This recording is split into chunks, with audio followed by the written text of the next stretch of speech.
Welcome back to The Inspired Entrepreneur with Heather Hope.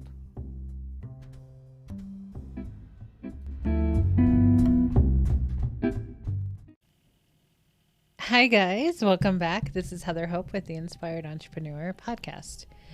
I wonder if you can hear it. I highly doubt it because my microphone is really sensitive, but I have some smooth jazz going on in the background.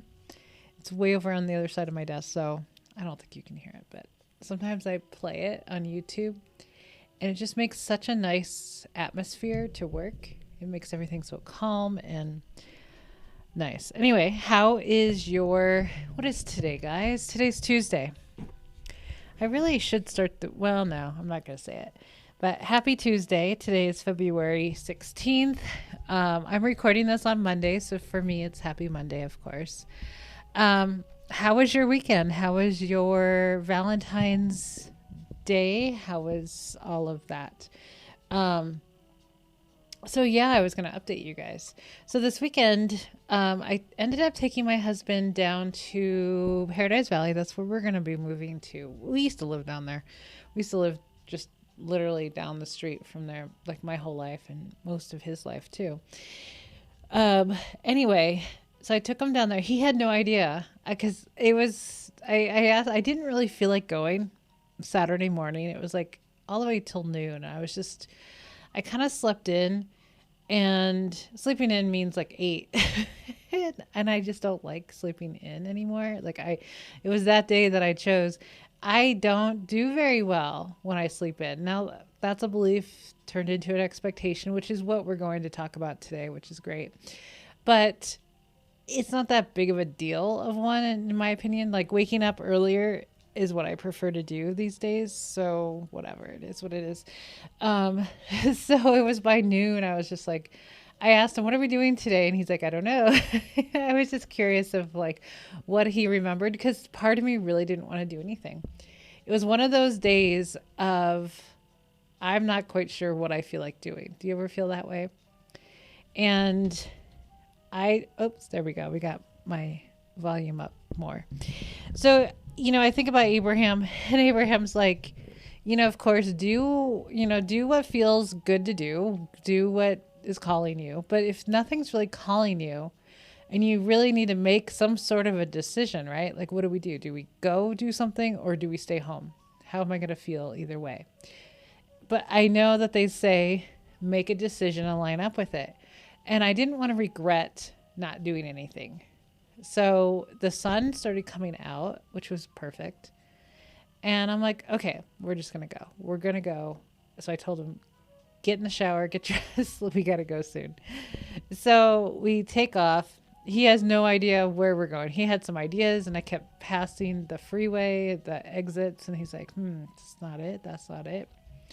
So I take him all the way down to Paradise Valley, and we're driving around, and we go right to the house that we're going to buy and drive around that neighborhood for a few minutes. And then we drive to the little park that we got married just down the street and walked around there. And then I asked him if he was hungry, and he's like, yeah, because he hadn't eaten all day since I made him leave the house before he could eat. And then he realized, when I asked him if he was hungry, he said he realized where we were going then. And, I had mentioned that we were going to go to Cheesecake Factory because that's where we went after our wedding ceremony. And so we go there, and as we're walking to Cheesecake, there was people waiting outside, but we walked past California Pizza Kitchen, and there was no line. There looked like there was, it wasn't crowded or anything. And I'm like, oh, wow, they look like they're ready to serve. And so we go over to Cheesecake Factory, and it was like a 30 to 40 minute wait. And you had to wait outside, and it was in the sun, like direct sunlight. And I was wearing a sweater, and it was kind of warm, like hot, to be out in the sun. It's probably like, excuse me, I'm going to yawn.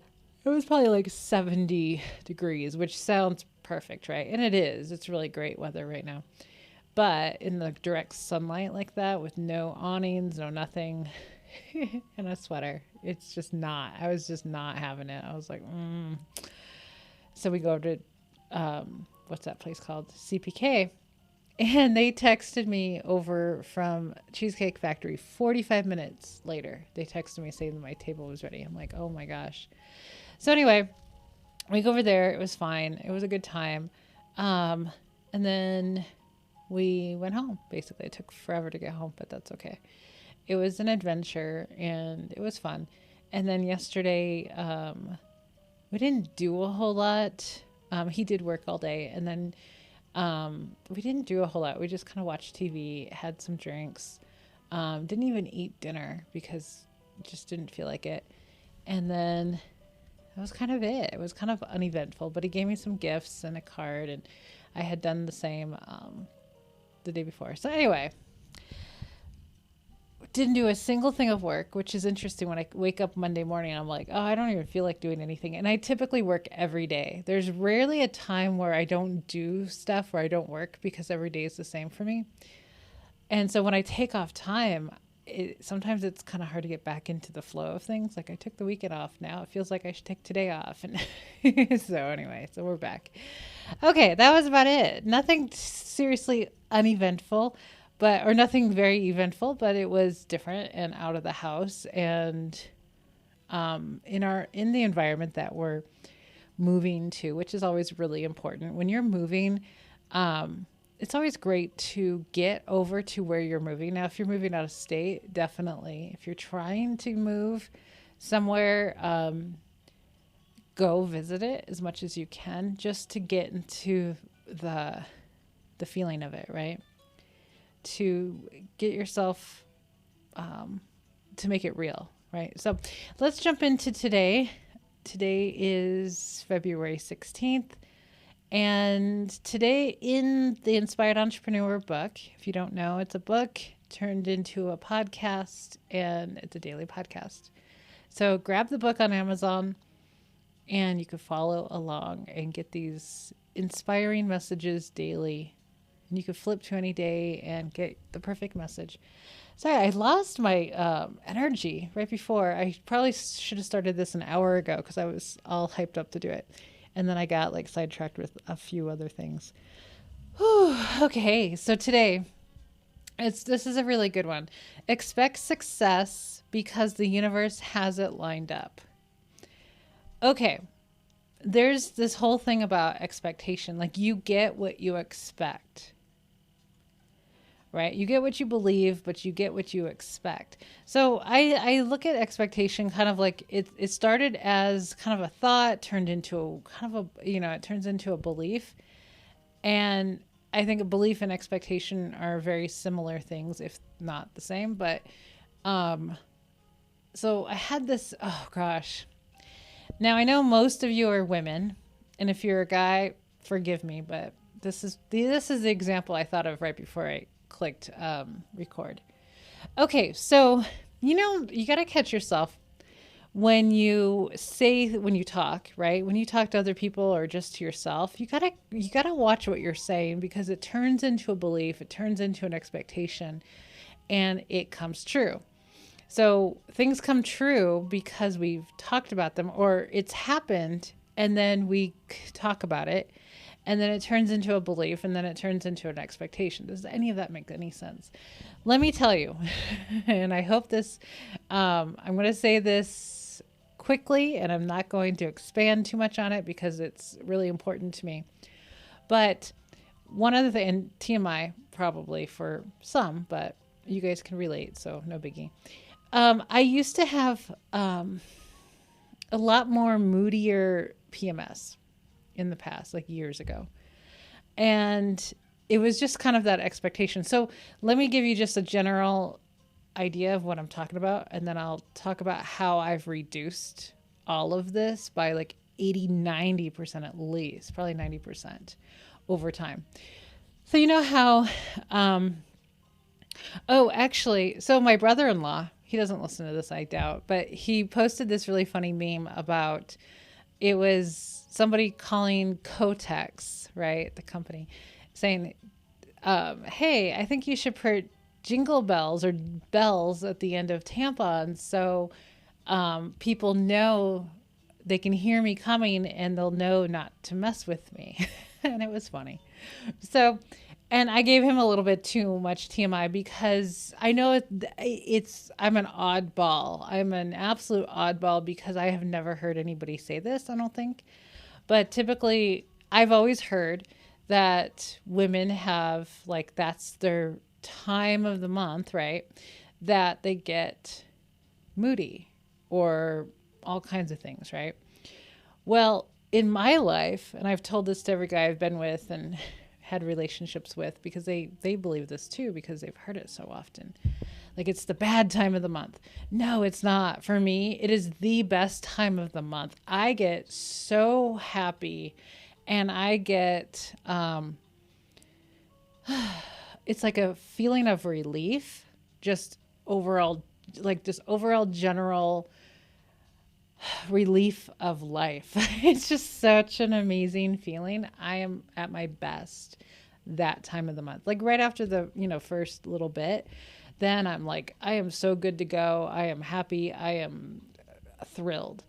And I've never heard anyone say that before, and the more I say it, the better it gets, right? So this is an expectation of mine that those first few days of that time of the month is like, yes, perfect. I love this time. I feel incredible. So that's an expectation. The other thing is how, like, the first day sort of stuff, like the first day symptoms and stuff like that. Mine has just subsided so much over time because I don't put any thoughts about it. It just comes and it goes, it passes. I take ibuprofen and it goes away and I'm good to go. Like, I'm good. I just don't think about it. I don't dwell on it. I don't complain about it. I don't do anything anymore about any of this because I don't want to give it energy. I don't want any of this stuff to give energy. So in the past, and it probably was because of the person I was married to previously who just pissed me off all the time, but I had some really crazy, well, not crazy, but really moody PMS. And it was really bothering me, but I really think a lot of it was just because of the relationship dynamic that we had. But over time, I had a coach at the time, the one who kind of was sending me Abraham videos at the time, and I started listening. I was wondering, I asked her, I said, do you think I can manifest it, like PMS to go away? And she's like, yeah, I'm sure you could. And I pretty much, like, 90% of it is gone over time. I don't think about it. I don't expect it. I kind of don't look at the calendar anymore.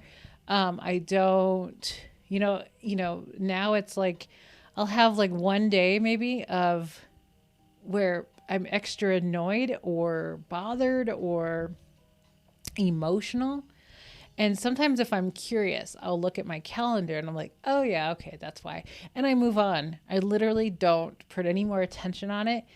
And then, because I know that it will pass very quickly, and I know that I will get back to feeling really good like the next day. So, the past couple of years, 2-3 years, I have, focused less on expecting any of these things like I used to. I used to expect it. I used to expect the PMS. I used to expect whatever. But knowing that all of that is optional, pretty much it's all resistance, it's all expectation, it's all beliefs, it's all me putting energy on it to make it worse. I stopped all that. So I thought that might be a decent example of expectation. So the more you expect something to happen, it will happen. So let's flip it to today's message. Expect success. Let's just stop there. Expect success. So what you can do is, like if you're in Facebook groups, like especially business Facebook groups or whatever, you'll catch a lot of people's expectation of failure. Or I'm not sure if this is going to work. Things in the past never worked. I don't know if this business is going to work, and blah, blah, blah, blah, right? And it's all about, since we know you get what you expect, you have to start working towards expecting success. How do you expect success? Well, something that I do is I will look back at the things that I have been successful with, and I will focus on those. Like, well, I've done that. Like, one of my belief systems, I have like a core belief system that I've built up of I really don't think much is hard. I don't think there's that many things in this world that are hard. I really don't. I think most everything is figure outable, right? You can figure it out. I just don't think things are hard. I think because I've gone through some hard things like relationships, some hard moments that I got through, I became a really strong person, and I believe in myself. And I believe that, because I got through some really crappy stuff, I am so much stronger now that I believe that I just don't believe anything's hard. I really don't. I just don't. And I feel like that's such a great belief system, because it makes me like not be afraid of anything, not question. It's like, oh, I think people make too much of a lot of things, and I'm just like, it's not that bad. Come on, it's not that bad. I've done that, or I've done this. I've done something like 10 times harder than this. Like, I think with age and experience, you just get to a point of like, yeah, whatever, it's no big deal. At least I do, because I've worked on my mindset for years to believe. Like, I believe in myself, but I also believe that as long as I'm connected, I am connected to Source, and Source has all the answers. So I really believe that if I don't freak out, I have access to infinite intelligence, right? If I don't freak out about stuff or worry about stuff or contradict, like, I don't think I can do this, I'm not smart enough, or blah, blah, blah, blah, blah, right? Because you create yourself, you create your identity. So I just don't think anything's that hard. I really don't, or hard at all. I really don't. And I really loved Bashar. Bashar had said a quote, it's in this book somewhere, of there's nothing inherently hard or difficult. I think it's in August, September. Yeah, August. Because I remember it was at the end of when I wrote the book, and August was my last month that I wrote it. It's towards the end of August. Nothing is inherently difficult. It's our belief systems that make things difficult. Isn't that incredible? It's incredible. When I heard that, I was like, oh my God, that's pretty much how I feel from going through things. So recently, up until like even last night, I was like so really grateful. I'm going to say grateful of the things that I've gone through. Like when Abraham says everything's always working out for you, even when it seems like it's not, you're in a really difficult relationship, but there's so many things I learned that I probably wouldn't have learned if I wasn't in that other relationship, that other marriage. And I am in other relationships and other things that I've gone through because I really like who I am today. And I like that I know that I'm really strong. And I don't take crap from people. I just don't. I am stronger than I've ever been in my life. And I'm very grateful for this experiences that I've gone through, because it developed a strong person, a strong woman. So looking at some things that pop up, I'm like, yeah, now I'm glad that I'm kind of glad that happened, because it turned me into the person I am today. And I really like that person. I like that person a lot more than I, did 10 years ago or 5 years ago. So anyway, so let's continue with this message for today. Expect success because the universe has it lined up. That's the other thing. Like, you don't have to really depend on yourself to have success, because it's the law of attraction, because the universe is set up in this way. The minute that you have the idea, it's already done. It's like the idea, like the thing came and then you got the idea. A lot of times I think that's how it works, is you just got lined up with your vortex and you got the idea. But that idea has been in the vortex. You didn't realize it yet. Does that make sense? So expect success because the universe has it lined up.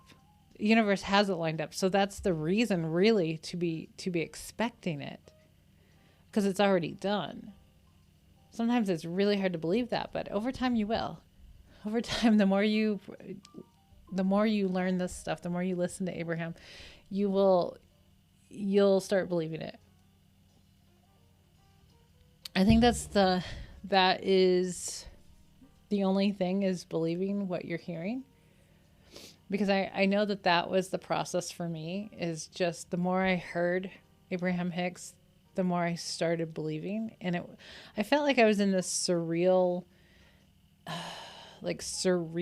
feeling a lot. Tell me if you feel that way too. Like, is this for real? Holy crap, is this real? Is this real life that I'm, you know, starting to feel? Because it feels bizarre, right? It's like, what? We're in the spiritual world. I mean, like, I totally didn't know this stuff until 2.5 years ago. I knew law of attraction, but I had no idea about the spiritual world and this vibrational world and all of this stuff. I didn't get any of this. I didn't get it. I didn't hear it. I've never heard of it. So the last 2.5 years has been such a learning experience, and like this feeling of surrealness, like, holy crap, this is crazy, right? But over time, as you believe it more, you hear it more, you see it more, and you're like, oh my gosh, this is really crazy. But you start believing it, and you're like, yeah, totally. Like, I completely believe everything. But, I'm still working on the expectation. I'm still working on the belief systems that I've had my whole life. So expect success because the universe hasn't lined up. But work on, pay attention to the things that you say to people. I hear it all the time. I try not to, because I try not to, but pay attention. Like I said, like, if you are a female who is like always talking about PMS, or always talking about how awful it is, or always talking about how blah, blah, blah, you need to stop. Like, if you want to have a better experience in this lifetime, you got to stop talking about all that stuff, because you're just adding energy to it. You're adding the belief and the expectation of it to keep happening. And it will stop happening if you stop talking about it, stop thinking about it, don't pay attention to it. Don't pay attention to the calendar. Don't pay attention to any of that stuff. And over time, and this is one of the big things lately I've realized, is that over time, this doesn't happen overnight, because you've had these beliefs and expectations for quite some time. Over time, it will subside. Just like over time, you'll realize that so many of the things that you've been asking for, you already have. Or you'll because everything's so subtle. All of this is subtle. You'll stop one day and you'll realize, holy crap. Like, when people look at their vision board a year later, or a couple years later, and they look at their vision board in the past and they're like, oh my God, I actually have most of this stuff. You didn't even realize it, because it's been subtle. You have been changing your vision, your outlook, your perception over time. And over time, you don't even realize it. And that's how things become the next logical step. They're not like I've used the example, well, I'm going to go from $0 to $100,000 a month in my business. That's not the next logical step. That is a quantum jumping that's painful and craziness. But it's more like, not trying to do it in a month, but doing it over the course of a year or two or whatever. And I still wouldn't even recommend that, but to even put that time frame over it. But just know that, yeah, my goal, my idea is to make 100,000 or more a month, whatever, right? But over time, as you're busy with life, busy with your business, with people, with relationships, with having fun, over time, you're going to be like, oh my gosh, yeah, you know what? I made that goal a while back and look how much money I'm making. I didn't even realize it. I forgot about it, right? That's next logical step. It's the most subtle thing. And then you're going to be like looking back like, oh my gosh, it happened. And I didn't even realize that it happened. It was no big deal. It was the next logical step, which means, oh yeah, okay, cool. That's what it feels like. Oh yeah, cool. So people get confused on that. They think, oh yeah, next logical step is whatever. And it's like, probably not. Because next logical step, you don't even know what it is. That's the thing. You don't know what the next logical step is until either sometimes it's like a thing that comes up and you're like, oh yeah, you'll know in that moment. Or you don't know at all, and then you look back and you're like, oh yeah, there it is. There it was. Oh yeah, that does make sense. That did make sense. I'd never even thought about it. You know what I mean? So anyway, I think that's it for today, guys. I'm gonna let you go. Join me over on YouTube if you feel like saying hi. Leave me a review on the podcast platform that you listen from. What else? Books on Amazon. That's about it. So have an amazing rest of your Tuesday, and I'll be back tomorrow, guys. Bye-bye.